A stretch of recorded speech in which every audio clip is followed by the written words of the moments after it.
Vous cherchez une imprimante 3D résine pour imprimer des figurines ultra détaillées, des décors ou des maquettes en 2025 ? Vous tombez bien. Dans cette vidéo, je vous présente les 5 meilleurs modèles que je recommande cette année, que vous soyez débutant ou passionné confirmé. On va parler de précision, de budget, de fiabilité, en détail pour que vous fassiez le meilleur choix. Allez, on commence avec un point important. Pourquoi choisir une imprimante résine plutôt qu'une FDM classique ? Si vous débutez dans l'impression 3D, vous vous demandez peut-être pourquoi choisir une imprimante résine plutôt qu'un modèle FDM plus classique. La réponse est simple, le niveau de détail. Pour des figurines Warhammer, des bustes réalistes ou des pièces fines de modélisme, la résine offre une précision que le filament ne peut tout simplement pas atteindre. On parle ici de couches ultra fines, des surfaces lisses et des angles nets dès la sortie de l'imprimante. Par contre, ce n'est pas sans contrainte. La résine est toxique à manipuler à l'état liquide, il faut donc des gants, une pièce ventilée et un peu plus de post-traitement. Il faudra aussi nettoyer les pièces à l'alcool isopropylique et les durcir aux UV après impression. Mais pour beaucoup de passionnés, ce petit effort vaut largement le résultat final. Et si vous imprimez des figurines ou des éléments de maquette, la résine est un vrai game changer. On passe maintenant aux 5 modèles que je recommande, en commençant par celui qui offre le meilleur rapport qualité-prix pour débuter. On commence avec une imprimante que je recommande très souvent à ceux qui veulent débuter sans galérer, la Photon Mono 4 Ultra de chez Anycubic. Ce modèle a une résolution de 10K, ce qui vous garantit des détails très fins, même sur des petites pièces comme des visages ou des ornements de figurines. À moins de 260 €, c'est l'un des meilleurs rapports qualité-prix du marché en 2025. Côté volume d'impression, on est sur du 153 par 87 par 165 mm, ce qui est suffisant pour la plupart des figurines en 28 ou 32 mm, même avec un socle. Ce que j'aime avec cette machine, c'est qu'elle est simple à utiliser, plutôt silencieuse et surtout fiable. Vous lancez votre impression et ça sort, pas de prise de tête. Son point faible, c'est qu'elle n'a pas de filtre à charbon actif intégré, donc pensez à bien aérer la pièce où vous imprimez. Mais sinon, pour débuter ou pour un budget serré, c'est un excellent choix.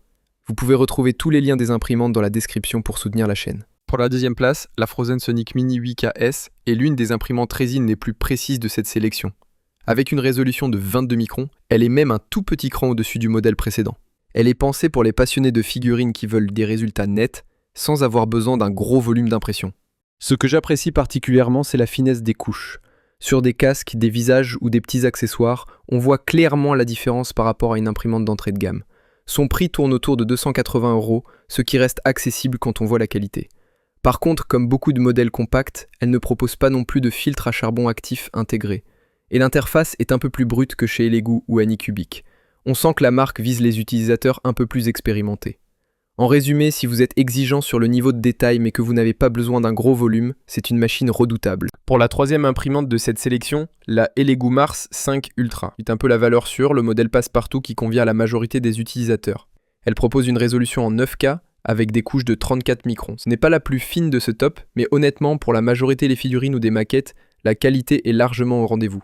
Les détails sont nets, les surfaces lisses et les supports se détachent sans arracher la pièce. Le volume d'impression est de 153 par 78 par 165 mm. C'est quasiment équivalent à la Mono 4 Ultra, donc adapté à la plupart des usages orientés figurines. Son tarif est autour de 320 €, ce qui reste très raisonnable vu la qualité de fabrication.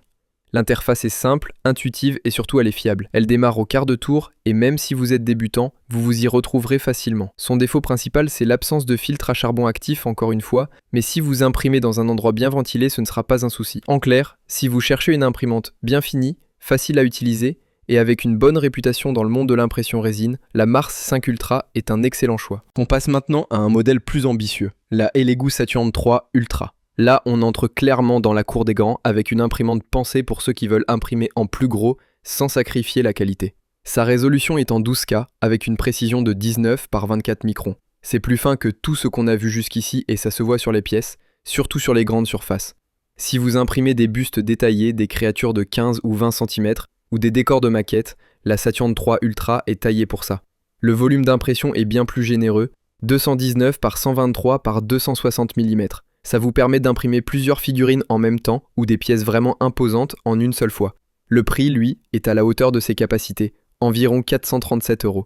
On est sur une machine semi-professionnelle, mais qui reste accessible aux passionnés qui veulent passer un cap. Ce modèle intègre aussi un système de ventilation amélioré et une interface bien plus moderne. Elle est rapide, réactive et surtout très stable. Les impressions longues se passent sans problème. Je la recommande à tous ceux qui ont déjà un peu d'expérience et qui veulent un gros volume sans perdre en finesse. Par contre, comme toujours avec les grandes résines, prévoyez un peu plus de place et de quoi bien ventiler. Dernière imprimante de ce top, la Anycubic Photon Mono M7 Max. Et comme son nom l'indique, ici, on parle de gros volume. Elle propose un espace d'impression de 298 par 164 par 300 mm. C'est massif. Clairement, cette machine est faite pour ceux qui impriment en série ou qui veulent fabriquer des figurines très grandes, voire des pièces techniques ou des éléments de décor en une seule fois. Sa résolution est en 7K, avec une précision de 29,7 microns. Ce n'est pas la plus fine de ce classement, mais sur une machine de ce format, c'est un compromis acceptable. Et le rendu final reste très propre, même sur des pièces complexes. Côté prix, on est autour de 749 €. C'est un budget, mais pour le volume qu'elle propose et les performances globales, c'est plutôt bien positionné. Elle intègre aussi des fonctions avancées, comme le nivellement automatique, un écran tactile réactif, une base stable et un système de refroidissement efficace. C'est une machine pensée pour durer, mais qui nécessite un peu plus d'espace et de matériel de post-traitement. Je la conseille clairement à ceux qui savent déjà ce qu'ils font. Si vous imprimez beaucoup, si vous faites de la production ou que vous vendez vos pièces, elle a du sens. Sinon, mieux vaut commencer plus petit. Avant de conclure, quelques conseils importants si vous hésitez encore entre ces modèles. D'abord, ne vous laissez pas piéger uniquement par la résolution. Oui, plus le chiffre est bas en microns, plus c'est précis. Mais ce n'est pas le seul critère. Le volume d'impression, la vitesse, la stabilité de la machine ou encore le logiciel fourni jouent un rôle tout aussi important. Ensuite, gardez en tête que la résine, ce n'est pas un jouet. C'est un matériau toxique à manipuler avec précaution. Il vous faudra des gants, un masque, un bac de nettoyage, de l'alcool isopropylique, une lampe UV ou une station de durcissement, et surtout une pièce bien ventilée. N'imprimez jamais dans une chambre ou une pièce fermée. Pensez aussi au bruit et à l'odeur. Même si les imprimantes résine sont globalement plus silencieuses que les FDM, certaines ventilations restent bien audibles et l'odeur de la résine peut vite devenir gênante. Enfin, ne voyez pas trop grand dès le départ. Une machine à 250 € bien utilisée fera souvent un meilleur travail qu'une machine à 750 € mal calibrée. Commencez petit, apprenez, puis montez en gamme si vous en ressentez le besoin. Pour résumer rapidement, si vous débutez et que vous cherchez une machine simple, fiable et précise pour imprimer vos premières figurines, la Photon Mono 4 Ultra ou la Phrozen Mini 8 KS sont deux excellents choix. Si vous voulez une machine un peu plus équilibrée, qui reste accessible mais avec un peu plus de confort, la Mars 5 Ultra est une valeur sûre. Et si vous imprimez souvent ou que vous avez besoin de plus de volume, la Saturn 3 Ultra est clairement un bon investissement. Quant à la M7 Max, elle s'adresse surtout à ceux qui ont de l'expérience et qui veulent produire en série ou imprimer des pièces vraiment grandes. Tous les liens sont dans la description, ce sont des liens affiliés. Ça ne change rien pour vous, mais ça soutient la chaîne si vous passez par là. Merci à ceux qui le feront. Dites-moi en commentaire quelle imprimante vous utilisez ou laquelle vous fait de l'œil. À très vite.